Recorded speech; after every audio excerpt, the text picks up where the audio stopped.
Welcome to KTV. నా పేరు Sudharani. Prime bulletin ముఖ్యాంశాలు. మరికొద్ది గంటల్లో దాల్మియా రెండో ప్లాంట్ను ప్రారంభించనున్న మంత్రి నారా లోకేష్. రాష్ట్ర వ్యాప్తంగా ఫ్యాప్టో నేతృత్వంలో కలెక్టరేట్ల ముట్టడి. వియత్నాం నుంచి స్వస్థలకు చేరిన బోటు ప్రమాద మృతదేహాలు. పొడిగించిన సర్క్ కార్యక్రమం ఇదే చివరి అవకాశమన్న ఈసీ. కడప జిల్లా జమ్మలమడుగు నియోజకవర్గంలో దాల్మియా సిమెంట్ రెండో దశ ప్లాంట్ నిర్మాణ పనులకు రాష్ట్ర విద్యాశాఖ మంత్రి నారా లోకేష్ రేపు ఎల్లుండి శ్రీకారం చుట్టనున్న నేపథ్యంలో ఏర్పాట్లు వేగంగా పుంజుకున్నాయి. ఈ సందర్భంగా ఎమ్మెల్యే సి ఆదినారాయణ రెడ్డి, జిల్లా కలెక్టర్ చెరుకూరి శ్రీధర్ స్థానిక ప్రజలతో సమావేశమై పునరావాసం, ఉపాధి, ప్రజా సమస్యలపై కీలక హామీలు ఇచ్చారు. దాల్మియా సిమెంట్ రెండో దశ ప్లాంట్ ప్రారంభోత్సవం నేపథ్యంలో నిర్వహించిన సమావేశంలో జిల్లా కలెక్టర్ చెరుకూరి శ్రీధర్ మాట్లాడుతూ, ప్రభావిత గ్రామాల ప్రజలకు పునరావాసం కల్పించే పూర్తి బాధ్యత పరిశ్రమ యాజమాన్యానిదేనని స్పష్టం చేశారు. ప్రజలకు న్యాయం జరిగే వరకు అవసరమైన అనుమతుల విషయంలో రాజీ పడబోమని తెలిపారు. ఈ అంశంపై పరిశ్రమ యాజమాన్యం తనపై కేంద్ర, రాష్ట్ర ప్రభుత్వాలకు ఫిర్యాదు చేసినా తాను ప్రజలకు ఇచ్చిన మాటని కట్టుబడి ఉంటానని చెప్పారు. దుగ్గనపల్లె గ్రామస్తుల పునరావాసం కోసం 2 ప్రత్యామ్నాయ స్థలాలు గుర్తించి వారి అభిప్రాయం మేరకు ఎంపిక చేసుకోవాలని సూచించారు. ఇక్కడ నష్టపోతున్నటువంటి మీ అందరికీ కూడా ఒక హక్కును కల్పిస్తూ మాట్లాడుతున్నాను. ఇది ఎవరో దయాదాక్షిణ్యంతో లేకపోతే ఒక కంపెనీ వాళ్ళ యొక్క దయాదాక్షిణ్యంతో జరిగేది కాదు. ఇది చేయాల్సినటువంటి బాధ్యత వాళ్ళ పైన ఉంది, చేయించే బాధ్యత కూడా మా పైన ఉంది. సో అది మీ అందరికీ కూడా ముందుగా నేను తెలియదలుచుకున్నాను. అలాగే దీంట్లో ఒక 5 ముఖ్యమైనటువంటి అంశాలు మొదటి నుంచి కూడా మీ అందరూ నా దృష్టికి తీసుకొస్తా ఉన్నారు. ఈ 5 విషయాల్ని కూడా 1 by 1 బ్రీఫ్గా మీ అందరికీ కూడా చెప్పదలుచుకున్నాను. ఒకటి, దుగ్గనపల్లి గ్రామానికి సంబంధించి పూర్తి స్థాయిలో రీహాబిలిటేషన్కి దీంట్లో పొందుపరచడం జరిగింది. ఓకే, తర్వాత పునరావాసం కల్పించడానికి, మార్పు చేయడానికి, గ్రామాన్ని ఇక్కడి నుంచి తరలించడానికి దాంట్లో మనం నిర్ణయం తీసుకోవడం జరిగింది. ఈ గ్రామాన్ని ఎక్కడికి తరలిస్తాము అనే దానిపైన కూడా మీ గ్రామాల్లో అసలు ఎన్ని కుటుంబాలు ఉన్నాయి, అర్హత కలిగినటువంటి ఎన్ని కుటుంబాలు ఉన్నాయనేటువంటి సర్వే కూడా మీకు ఆర్డీఓ గారు తహసీల్దార్ గారు మీకు గత 3-4 రోజులుగా మీరు పూర్తి చేయడం జరిగింది.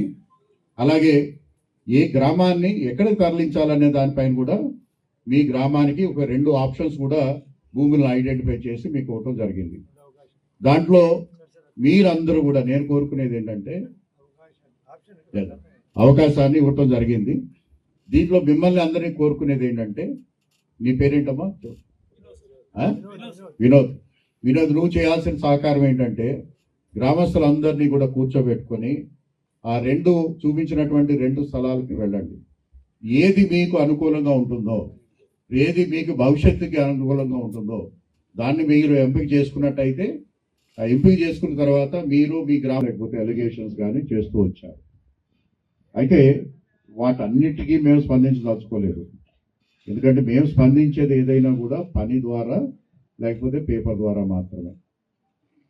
ఆ రోజు ఏదైతే మీ అందరి ముందు మీ అందరి తరపున నేను ఏదైతే మాట్లాడటం జరిగిందో, ఆ మాట్లాడటానికి కావలసినటువంటి కమిట్మెంట్ కంపెనీ తరపు నుంచి ఖచ్చితంగా నాకు రిటర్న్ కమిట్మెంట్ ఇస్తే తప్పించి నేను మీ దరఖాస్తుని కడప కలెక్టరేట్ నుంచి ఢిల్లీకి పంపించను అని దగ్గర 3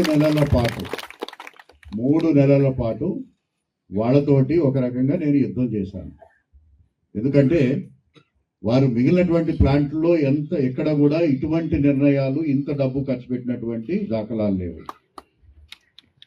అయితే కంపెనీలు ఎప్పుడు పెద్దవే కదా, ఢిల్లీ నుంచి ఉంటారు. వాళ్ళు ఢిల్లీలో కంప్లైంట్ చేశారు నా మీద, గౌరవ ముఖ్యమంత్రి గారి దగ్గర కూడా కంప్లైంట్ చేశారు. ఈ కలెక్టర్ మాకు సహకరించట్లేదు, ఈ కలెక్టర్ మాకు మా కంపెనీ యొక్క దరఖాస్తుని పంపించట్లేదు అని కూడా దరఖాస్తు చేశారు. I don't care. నేను ప్రజల తరపున, ప్రజల కొరకు ఒక ప్రభుత్వ అధికారిగా, ఒక జిల్లా కలెక్టర్గా ప్రభుత్వాన్ని రిప్రజెంట్ చేస్తూ మీకు చెప్పినప్పుడు దాన్ని 6 అయినా 100 అయినా 106 అయినా కూడా నెరవేర్చాల్సినటువంటి ప్రాథమిక బాధ్యత నా భుజాల మీద ఉంది. అందరం వచ్చాం. ఆ రోజు కొన్ని విషయాలు చెప్పినాం. ఆ చెప్పిన విషయాలు మీరు ఏమి ఆ రోజు చెప్పినట్టు ఏం చెప్పినాం, మీ మనసులో ఏముంది? ఇంకా రేపు కొన్ని సిమెంట్ ఫ్యాక్టరీలు కూడా రాబోతారనే ఉద్దేశంతోనే ఆ సిమెంట్ ఫ్యాక్టరీ గ్రామస్తులు కూడా వచ్చారు ఇక్కడికి. పక్కన భీమగూడెం కావచ్చు, బూద్మాపురం కావచ్చు, ఆ పక్కన ఎస్సుపడపాడు కావచ్చు, కొందరైతే తొరాములు రమ్మన్న, దమ్మనంజాల, కర్మలవారిపల్లె వాళ్ళు కూడా వచ్చారు. కారణం ఇవన్నీ రేపు రాబోయే రోజుల్లో రాబోయే సిమెంట్ ఫ్యాక్టరీలు. ఈ విషయాలు ఇక్కడ ఉండేది క్లియర్ అయితే మీకు అర్థమవుతుంది. ఇప్పుడు ఏం చర్చ జరిగింది, ఈ చర్చలో ఉపయోగం ఏంది, రేపు మేము ఫ్యాక్టరీలు పెడితే మేము ఎట్లా లబ్ధి పొందాలా, మీ మనసులో మాటలు కూడా కనుక్కోవాలనే ఉద్దేశంతో ఈ చర్చ వింటే ఉద్యోగ ఉపాధ్యాయ పెన్షనర్ల సమస్యల పరిష్కారాన్ని డిమాండ్ చేస్తూ ఫ్యాప్టో ఆధ్వర్యంలో ఉపాధ్యాయ సంఘాల నాయకులు కడప కలెక్టరేట్ కార్యాలయాన్ని ముట్టడించారు. ఈ సందర్భంగా 12వ PRC, DA బకాయిలు, పెండింగ్ బిల్లులు చెల్లింపు తదితర ప్రధాన డిమాండ్లపై ఉద్యమాన్ని ఉధృతం చేశారు. ఈ సందర్భంగా ఫ్యాప్టో నేతలతో కేటీవీ ఎడిటర్ నిర్వహించిన ముఖాముఖి ఇప్పుడు చూద్దాం. ఉపాధ్యాయ సమస్యల పరిష్కారం కోసం రాష్ట్ర వ్యాప్తంగా ఫ్యాప్టో ఆధ్వర్యంలో కలెక్టరేట్ ముట్టడి కార్యక్రమం రాష్ట్ర వ్యాప్తంగా జరుగుతోంది. కూటమి సర్కారు 2 సంవత్సరాలు పూర్తయినప్పటికీ ఉపాధ్యాయ సమస్యల పరిష్కారంలో ఇంకా నిర్లక్ష్య వైఖరి ఉందన్నటువంటిది ఉపాధ్యాయుల వాదనగా కనిపిస్తోంది. ఈ నేపథ్యంలో మనతో పాటు STU రాష్ట్ర అధ్యక్షులు ఉన్నారు.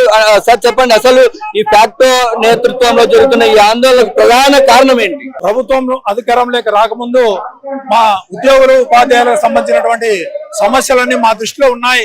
ఉద్యోగులకు సంబంధించినటువంటి ఫ్రెండ్లీ ప్రభుత్వంగా ఉంటామని చెప్పి మేనిఫెస్టోలోనే మాకు ఒక 6 హామీలు ఇవ్వడం జరిగింది. 12వ PRC కమిటీని అధికారంలోకి వచ్చిన వెంటనే కమిటీని ఏర్పాటు చేస్తామని చెప్పి, అదేవిధంగా మధ్యంతర వృత్తిని కూడా అధికారంలోకి వచ్చిన వెంటనే ప్రకటిస్తామని చెప్పి, అదేవిధంగా ఈ ఉద్యోగులకు ఉపాధ్యాయులకు చెల్లించవలసినటువంటి బకాయిలు ఏవైతే ఉన్నాయో అవన్నీ కూడా సకాలంలో చెల్లిస్తాము. అదేవిధంగా CPS స్థానంలో మెరుగైనటువంటి పెన్షన్ విధానం అమలు చేస్తామని చెప్పి హామీ ఇచ్చారు.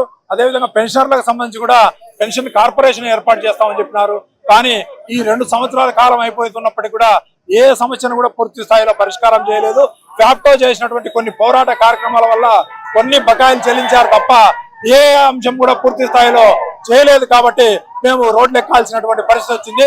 మరి ప్రభుత్వం ఇప్పటికైనా స్పందించి మాకు న్యాయంగా రావాల్సినటువంటి హామీలు ఇచ్చినటువంటి ఈ PRC కమిటీ కానీ, DAలు కానీ, అదేవిధంగా బకాయిలు కానీ వెంటనే చెల్లించాలని చెప్పి, అదేవిధంగా విద్యారంగంలో తీసుకుంటున్నటువంటి సంస్కరణలు కూడా కింద ఉద్యోగ ఉపాధ్యాయ సంఘాలతో చర్చించకుండా మరి అసమ్మతమైనటువంటి నిర్ణయాలు తీసుకుంటున్నారు. ఆ అసమ్మతమైనటువంటి నిర్ణయాలను కూడా ఉపాధ్యాయ సంఘాలతో చర్చించిన తర్వాత విద్యారంగానికి ఉపయోగపడేటటువంటి నిర్ణయాలు తీసుకోవాలని చెప్పి ఫ్యాప్టో పక్షాన డిమాండ్ చేస్తున్నాం. ముఖ్యంగా ఈ రాష్ట్ర ప్రభుత్వంలో విద్యాశాఖ మంత్రిగా నారా లోకేష్ గారు బాధ్యతలు స్వీకరించాక మేము సంస్కరణలు తీసుకొస్తా ఉన్నాం, ప్రభుత్వ పాఠశాల బలోపేతం చేస్తా ఉన్నామని కొన్ని నమూనాలతో కూడా ప్రభుత్వం ముందుకు వస్తా ఉంది.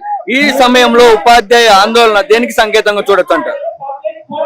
ప్రభుత్వం విద్యారంగంలో తీసుకువచ్చిన మార్పులపై అందులో పనిచేస్తున్న ఆ రంగంలో ఉన్న మేధావులతో గాని, ఉపాధ్యాయ సంఘాలతో గాని, విద్యార్థి సంఘాలతో గాని చర్చించకుండా ఏకపక్షంగా నిర్ణయాలు చేస్తా ఉన్నారు. అలాగే నారా లోకేష్ ఏం చెప్తున్నాడు, నాకు వదిలేని విద్యారంగాన్ని నేను మొత్తం దీని రూపం ఆపుతా అని చెప్తా ఉన్నాడు. ఏమి రూపం ఆపుతావు? మీరేమైనా విద్యారంగంలో పనిచేశారా? మీరు విద్యారంగంలో పనిచేయలే.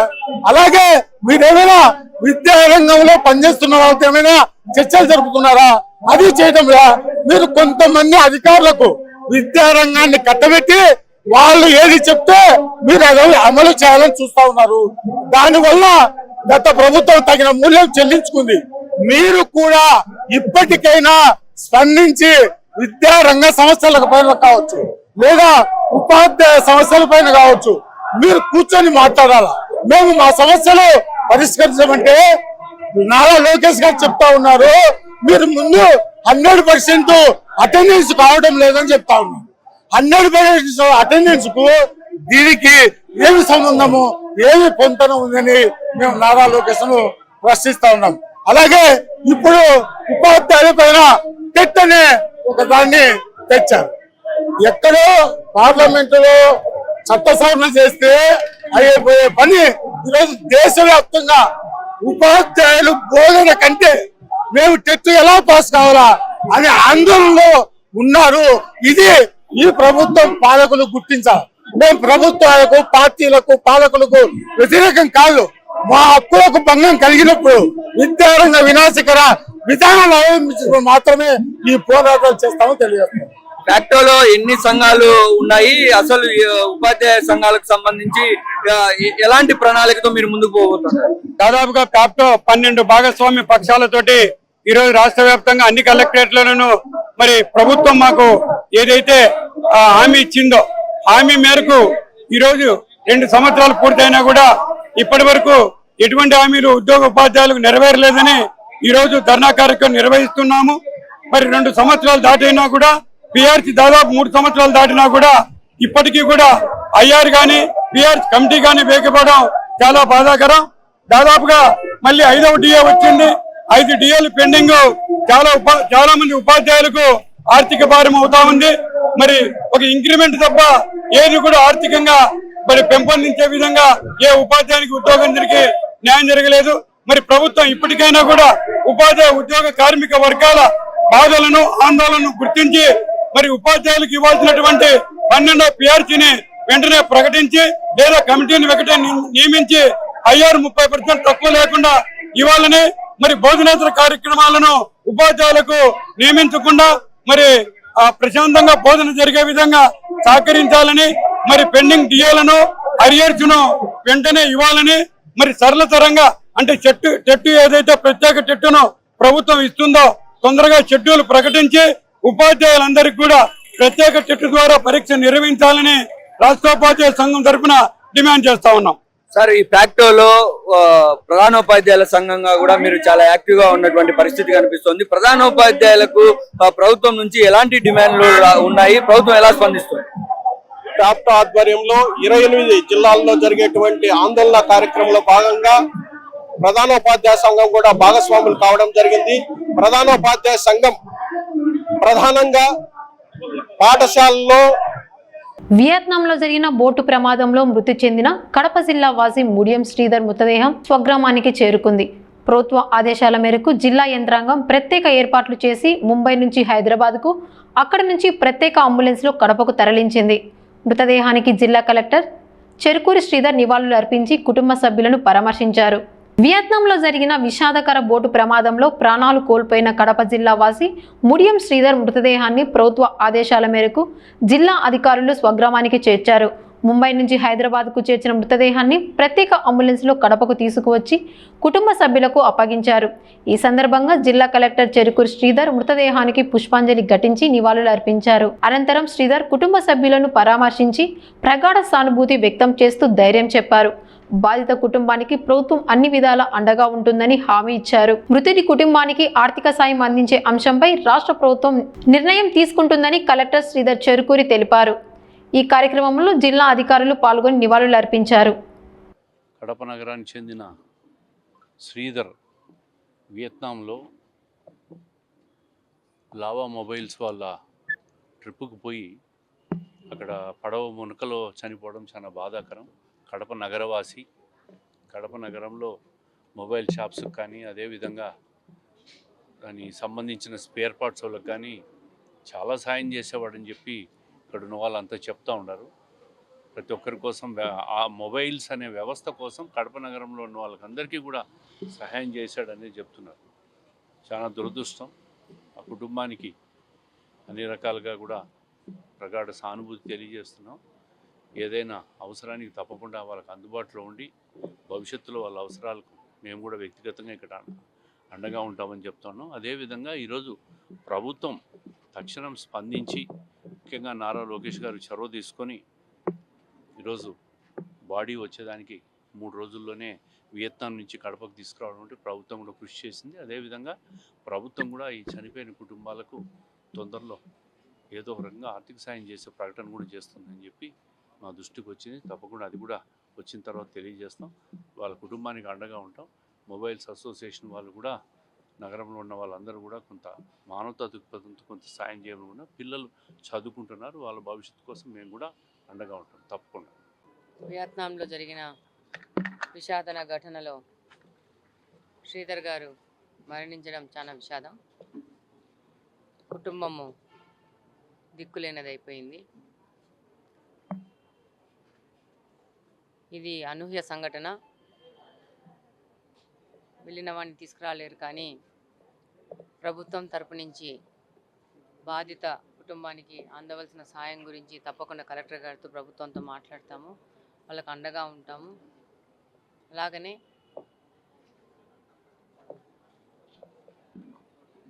శ్రీధర్ గారి ఆత్మకు శాంతి చేకూరాలని, అలాగనే కుటుంబం కూడా మనోధైర్యంతో నిలబడాలని కోరుకుంటూ, రాష్ట్ర ఎన్నికల అధికారి విజ్ఞప్తి మేరకు సర్ ప్రక్రియ గడువును కేంద్ర ఎన్నికల కమిషన్ ఈ నెల 24 వరకు పొడిగించింది. ఈ నిర్ణయం వెనుక కారణాలేంటి, గడువు పొడిగింపుతో ఓటర్లకు కలిగే ప్రయోజనాలేంటో మా ప్రతినిధి మేఘనా నుంచి మరిన్ని వివరాలు తెలుసుకుందాం. మేఘనా, చెప్పండి. రాష్ట్ర ఎన్నికల అధికారి అభ్యర్థన మేరకు సర్ ప్రక్రియ గడువును ఈ నెల 24 వరకు పొడిగించారు. ఈ నిర్ణయం వెనుక ప్రధాన కారణాలు ఏంటి? రాష్ట్ర వ్యాప్తంగా కొన్ని ప్రాంతాల్లో సర్ ప్రక్రియ పూర్తి కాకపోవడం, బిఎల్ఓలపై పని భారం ఎక్కువగా ఉండడం, అర్హులైన ఓటర్లందరికీ అవకాశం కల్పించాలి. సిపిఐ రాష్ట్ర కార్యదర్శి గుజ్జల ఈశ్వర్యతో పాటు పలు రాజకీయ పార్టీలు పొడిగించాలని కోరిన నేపథ్యంలో రాష్ట్ర ఎన్నికల అధికారి కేంద్ర ఎన్నికల కమిషన్కు గడువు పొడిగించాలని ప్రతిపాదించారు. ఆ ప్రతిపాదనను ఆమోదించిన కేంద్రం ఎన్నికల కమిషన్ ఈ నెల 24 వరకు గడువును పొడిగించింది. ఈ గడువు పొడిగింపుతో ఓటర్లు, బిఎల్ఓలు, ఎన్నికల యంత్రాంగానికి ఎలాంటి ప్రయోజనాలు కలగనుంది? ఇప్పటి వరకు ఫారాలు సమర్పించలేకపోయిన వారు లేదా వివరాలు సరి చేసుకోకపోయిన వారు ఓటర్లకు అదనపు సమయం లభిస్తుంది. అలాగే బిఎల్ఓలు ఇంటింటికి వెళ్లి మిగిలిన ప్రక్రియను పూర్తి చేయడానికి అవకాశం ఉంటుంది. దీంతో అర్హులైన ఓటర్లు జాబితాల్లో చేరే అవకాశం మరింత పెరుగుతుంది. ఓకే మేఘనా, ఈ నెల 24లోగా ప్రజలు తప్పనిసరిగా చేయాల్సిన పనులు ఏమిటి? ఎన్నికల అధికారులు ఎలాంటి సూచనలు చేస్తున్నారు? ఓటర్లు తమ వివరాలను బిఎల్ఓ ద్వారా లేదా ఎన్నికల అధికారులు సూచించిన విధంగా ధృవీకరించుకోవాలి. పేరు, చిరునామా లేదా ఇతర వివరాలు మార్పులు ఉంటే వెంటనే తెలియజేయాలి. చివరి రోజు వరకు వేచి ఉండకుండా ఈ నెల 24 లోపు సర్ ప్రక్రియ పూర్తి చేసుకోవాలని ఎన్నికల అధికారులు సూచిస్తున్నారు. దీంతో తుది ఓటరు జాబితాలో ఎలాంటి ఇబ్బందులు తలెత్తకుండా ఉంటుంది. పులివెందుల నియోజకవర్గంలో జల్ జీవన్ మిషన్ పనుల పురోగతిపై టీడీపీ ఇన్ఛార్జ్ బీటెక్ రవి అధికారులతో సమీక్ష నిర్వహించారు. పులివెందుల R&B అతిథి గృహంలో జరిగిన సమావేశంలో పనులను నాణ్యతతో గడువులోగా పూర్తి చేయాలని అధికారులను ఆదేశించారు. అధికారులు తెలిపిన సమస్యలను అక్కడికక్కడి సంబంధిత శాఖలతో మాట్లాడి పరిష్కరించిన బీటెక్ రవి ప్రజలకు ఇబ్బందులు లేకుండా పనులు వేగవంతం చేయాలని సూచించారు. ఆగస్టు మొదటి వారంలోపు నియోజకవర్గ ప్రజలకు జల్ జీవన్ మిషన్ ద్వారా త్రాగునీటి సౌకర్యం అందుబాటులోకి వస్తుందని అధికారులు హామీ ఇచ్చారు. పనులు పూర్తయిన అనంతరం ముఖ్యమంత్రి చంద్రబాబు నాయుడు, ఉప ముఖ్యమంత్రి పవన్ కళ్యాణ్తో కలిసి ఈ పథకాన్ని ప్రజలకు అంకితం చేస్తామని బీటెక్ రవి తెలిపారు. ప్రజలకు స్వచ్ఛమైన త్రాగునీరు అందించడమే కూటమి ప్రభుత్వం లక్ష్యమని ఆయన స్పష్టం చేశారు.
కడప జిల్లా జమ్మలమడుగులోని వైఎస్ఆర్సీపీ కార్యాలయంలో ఎమ్మెల్సీ రామసుబ్బారెడ్డి మీడియా సమావేశం నిర్వహించారు.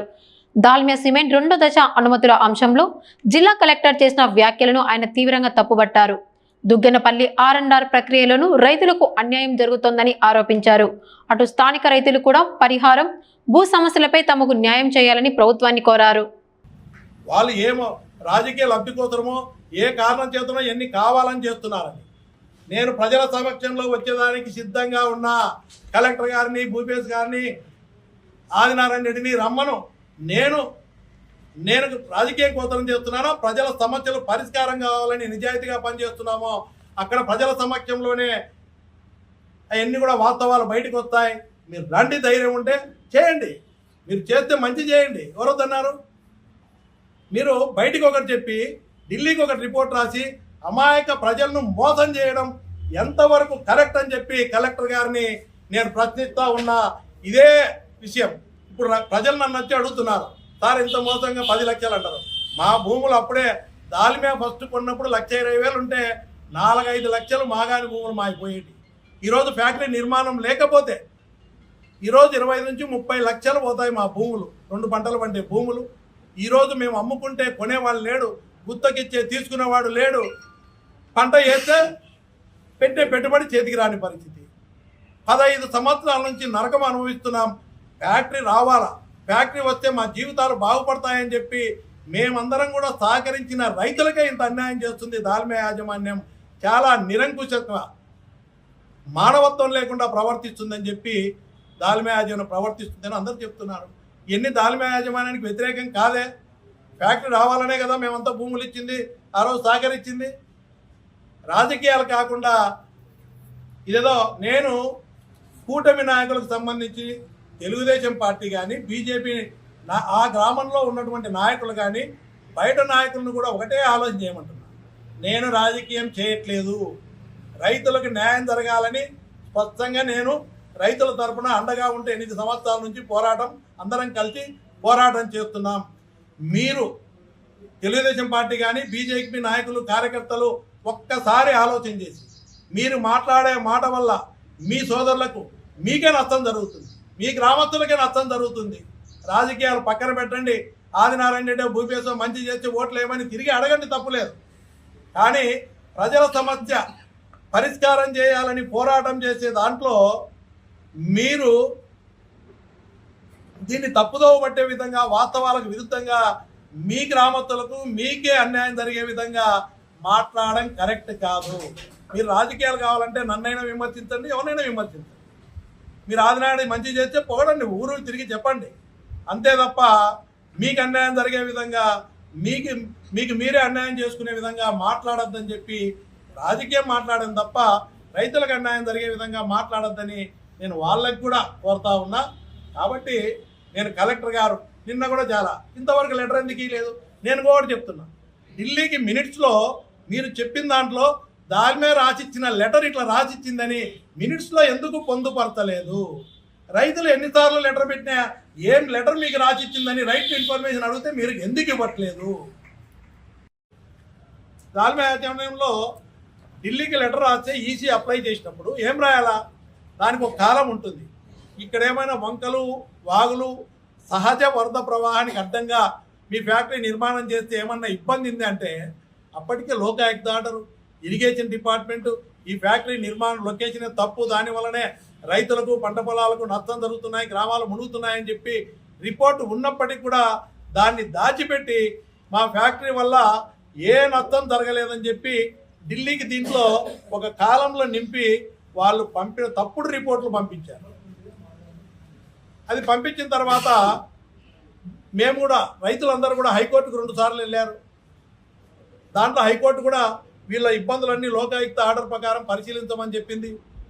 దాని తర్వాత పబ్లిక్ హీరింగ్ జరిగింది. పబ్లిక్ హీరింగ్లో కలెక్టర్ గారు ఏం చెప్పారు? ప్రతి ఒక్కరు కూడా వ్యతిరేకించారు. ప్రతి రైతు అక్కడ దాల్మియా ఫ్యాక్టరీ నిర్మాణం తర్వాత మా జీవితాలు నాశనం అయిపోయినాయి, మేము నివాసానికి యోగ్యం కాకుండా ఇబ్బందికరమైన పరిస్థితులు ఏర్పడినాయి, పొల్యూషన్ వల్ల ముంపు వల్ల పంట పొలాలు నష్టం జరుగుతున్నాయి అని చెప్పి అందరూ వ్యతిరేకిస్తే ఆ రోజు కలెక్టర్ గారు ఏం చెప్పారు? GOMS 90 ప్రకారం ఆయన చైర్మన్గా గవర్నమెంట్ జీవో ఇష్యూ చేసింది. ఆ రోజు పబ్లిక్ హీరింగ్ కూడా ఆయన చైర్మన్ కలెక్టర్ గారు. ఆ రోజు ఏం చెప్పారు? ఇక్కడ మీరు చెప్పినవన్నీ వాస్తవమే, లోకాయుక్త ఆర్డర్ ఇచ్చింది, హైకోర్టులో కూడా మీరు పోయినప్పుడు ఒక డైరెక్షన్ ఇచ్చింది అని చెప్పి ఆ రోజు కలెక్టర్ గారు ఈ దుగ్గనపల్లె గ్రామాన్ని సురక్షిత ప్రాంతానికి రీలొకేట్ చేస్తాను, తప్పకుండా మంచి ప్యాకేజ్తో ఇన్నాళ్ళు ఇబ్బంది పడినారు కాబట్టి దాన్ని రీలొకేట్ చేస్తామని చెప్పారు.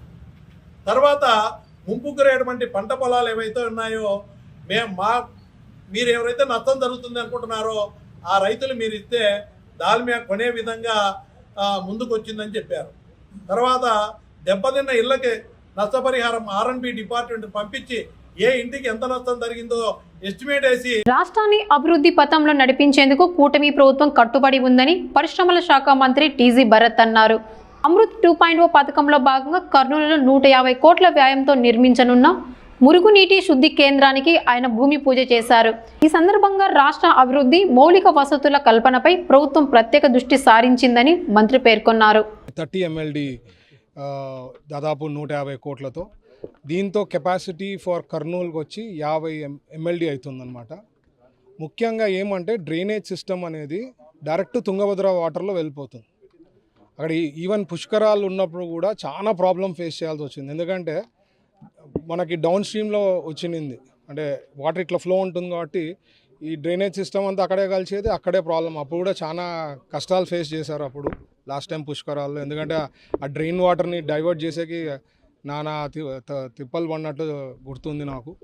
సో సబ్జెక్ట్ ఏమంటే మనకి డ్రైనేజ్ వాటరు కింద వాటర్ తుంగభద్రలో పోయిన తర్వాత కింద డౌన్ స్ట్రీమ్లో చాలా కాంప్లికేటెడ్ అవుతుంది. వాటర్ యూటిలైజేషన్ అనేది ప్రాబ్లం అవుతుంది. డ్రింకింగ్ వాటర్ అనుకోండి, ఇంకా ఫర్దర్ కింద డౌన్ ఉండే విలేజెస్ కానీ ఇవన్నీ ప్రాబ్లమాటిక్గా ఉంటుంది. సో చంద్రబాబు గారు ఇక్కడే కాకుండా స్టేట్ వైడ్ ఎక్కడ కూడా డ్రైనేజ్లో వాటర్లో రివర్లలో పోరాదనే ఉద్దేశంతో దాదాపు 150 కోట్లది ఈరోజు మనం ప్రాజెక్ట్ చేయబోతున్నాము. దీంతో ఏమవుతుందంటే ఇంకా వాటర్ రీసర్క్యులేట్ అయ్యి అది డ్రింకింగ్ వాటర్ తప్ప మిగతా దాంట్లోకి అన్నిటికీ వాడుకునేదానికి ఫెసిలిటీ ఉంటుంది. ఇంకా దీని గ్యాప్ తర్వాత మేబీ అరౌండ్ 20 MLD ఏదన్నా ఉంటే అది కూడా ఫ్యూచర్లో ఫుల్ఫిల్ చేస్తాము. ఇప్పుడు 150 కోట్లతో దాదాపు 18 నెలల్లో కంప్లీట్ చేస్తాం. మన ప్రభుత్వం ఏమంటే అండి సంక్షేమము అభివృద్ధి, we give importance to both. అందుకనే సూపర్ 6 ఒక తరఫున ప్యారలల్గా చేసుకుంటూ అభివృద్ధి ప్యారలల్గా చేస్తూ దాంట్లో ఎస్పెషలీ కార్పొరేషన్ అయిన కర్నూలు సిటీని అభివృద్ధి దిశలో చాలా కష్టపడుతున్నాము. దీని ఇంపార్టెన్స్ ప్రజలు కూడా అర్థం చేసుకోవాలా. ఎందుకంటే ఈ కష్టంలో కూడా చంద్రబాబు గారు ఇట్లా దానికి ప్రయారిటీ ఇస్తున్నారు. 150 కోట్లు ఖర్చు పెట్టి అంటే it's a very important project. ప్రజలకి ఎక్కడ ఇబ్బంది ఉండరాదనే ఉద్దేశంతో ప్లాన్ చేయడం జరిగింది. సో ఈ వాటర్ని ఏదైతే డ్రైనేజ్ వాటర్ని ప్యూరిఫై చేసిన తర్వాత ఒక గ్యాప్ ఏదన్నా ఉంటే ఫ్యూచర్లో వీ విల్ ఇంప్రూవ్ దట్. ఓవరాల్గా డెవలప్మెంట్స్ కూడా చాలా జరుగుతూ ఉంది, స్టేట్ వైడ్ జరుగుతూ ఉంది. ఇండస్ట్రియలైజేషన్ అనుకోండి, లేకపోతే ఐటీ రంగం అనుకోండి, రోడ్స్ విషయాల్లో అనుకోండి, ఎనీథింగ్ ఫర్ దట్ మ్యాటర్ అన్నిటికీ కాన్సన్ట్రేట్ చేసి ఏది మోస్ట్ ఇంపార్టెంట్ అని చెప్పి దానికి మైండ్ పెట్టి చంద్రబాబు గారు ప్రయారిటీ ఇచ్చి చేయడం జరుగుతుంది. అందుకనే పాజిటివ్ పర్సెప్షన్ కూడా ఈ మధ్య కాలంలో సార్ పర్సూ చేసినప్పుడు కర్నూలు నియోజకవర్గం, నా నియోజకవర్గం డిస్ట్రిక్ట్లో టాప్లో ఉండింది. I was very happy. So ఇక్కడ మనం అంటూ we are putting all our efforts. ప్రజలు కూడా గమనించాలా. ఎందుకంటే 19 నుంచి 24లో చేసిన దారుణాల నుంచి కొన్ని 100% 14 to 19లో ఎంత ఫ్రీగా సార్కి హ్యాండ్ ఉన్నప్పుడు చంద్రబాబు గారు ఎన్నో శాంక్షన్ చేసేవాళ్ళు. ఇప్పుడు ప్రయారిటీ బట్టి శాంక్షన్ చేస్తున్నాం. ఎప్పుడు కూడా మా ప్రభుత్వం ఎన్డీఏ ప్రభుత్వము అభివృద్ధి సంక్షేమం చేసే ప్రభుత్వము.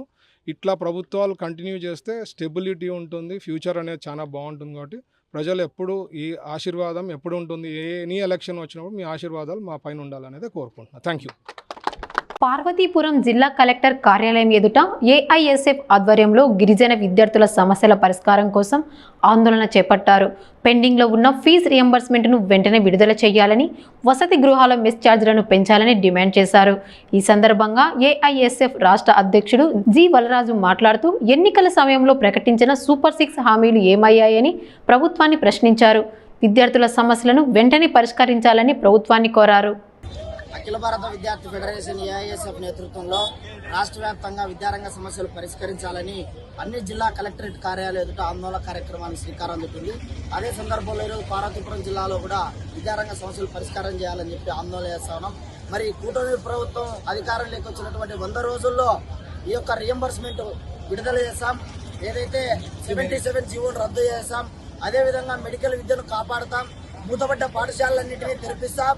ఏదైతే పాఠశాలలో ఎక్కడైతే తీవ్ర సంక్షోభంలో విద్యార్థులు ఉన్నారో ఆ విద్యార్థులందరికీ పూర్తి స్థాయిలో రిక్రూట్మెంట్ చేసి ఉపాధ్యాయులను అందిస్తామని చెప్పినటువంటి కూటమి ప్రభుత్వానికి ఇవాళ సరిగ్గా 2 సంవత్సరాల పైచులకైతా ఉంది.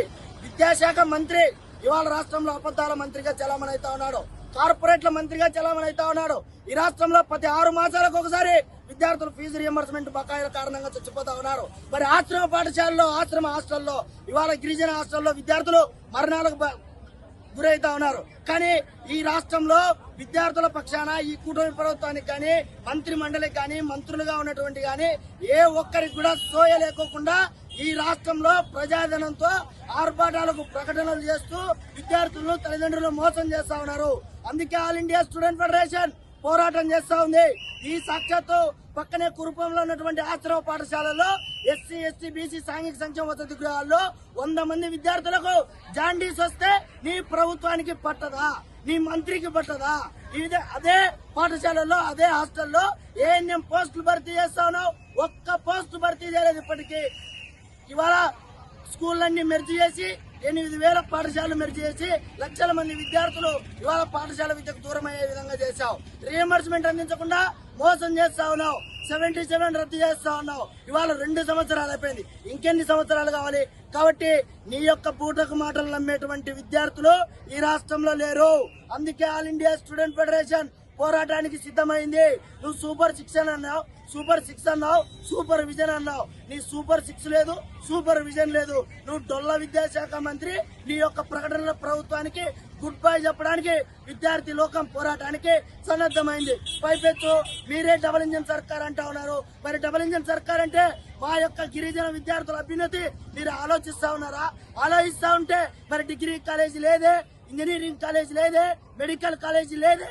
మా యొక్క విద్యార్థులను శాస్త్ర సాంకేతిక రంగాల పరంగా ఎక్కడ అభివృద్ధి కోరుకుంటా ఉన్నావు? నువ్వు కోరుకుంటా ఉన్నావు కేఎల్ యూనివర్సిటీ, బిట్టు యూనివర్సిటీ, విజ్ఞాన్ యూనివర్సిటీ, కార్పొరేట్ల యూనివర్సిటీలకు కొమ్ము కాస్తా ఉన్నాడు విద్యాశాఖ మంత్రి.